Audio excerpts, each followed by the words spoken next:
रात का वक्त था, चारों ओर घना अंधेरा पसरा हुआ था। गांव से कुछ दूर स्थित पुरानी हवेली की तरफ से अक्सर अजीबोगरीब आवाज़ें सुनाई देती थीं। गांव वालों का मानना था कि हवेली में कोई बुरी आत्मा का साया है, इसलिए कोई भी उधर जाने की हिम्मत नहीं करता था। राहुल, एक शहर का लड़का, अपनी छुट्टियां बिताने के लिए गांव आया हुआ था। उसे ऐसी बातों पर बिल्कुल यकीन नहीं था। उसने ठान लिया कि वह उस हवेली में जाकर देखेगा कि आखिर वहां क्या है। एक रात राहुल ने अपने दोस्तों के साथ हवेली जाने का प्लान बनाया। सभी डरते हुए मना करने लगे, लेकिन राहुल की जिद के आगे सभी को हार माननी पड़ी। वे 5 लोग टॉर्च और कुछ लाठी लेकर आधी रात को हवेली की ओर चल पड़े। जैसे ही वे हवेली के करीब पहुंचे, हवेली का विशाल दरवाज़ा धीमे से चरमराते हुए खुला। अंदर का माहौल बहुत ही भयानक था। पुराने और टूटे फूटे फर्नीचर से हवेली भरी पड़ी थी और हर कोने में जाले लगे हुए थे।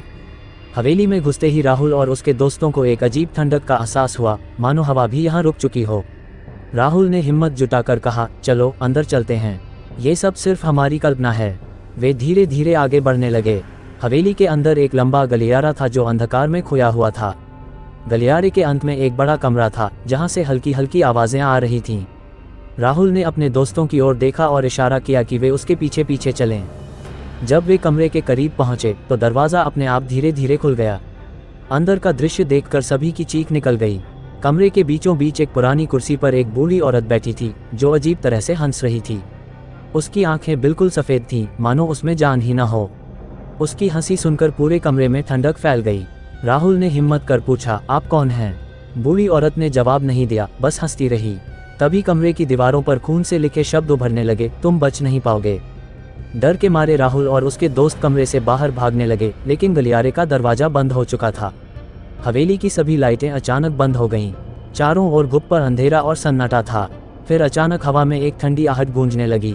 राहुल और उसके दोस्तों ने महसूस किया कि उनके चारों ओर कोई छाया घूम रही है। कोई था जो उनकी हर हरकत पर नज़र रख रहा था। वे भागने की कोशिश कर रहे थे, लेकिन उनके पैर जकड़े जा चुके थे।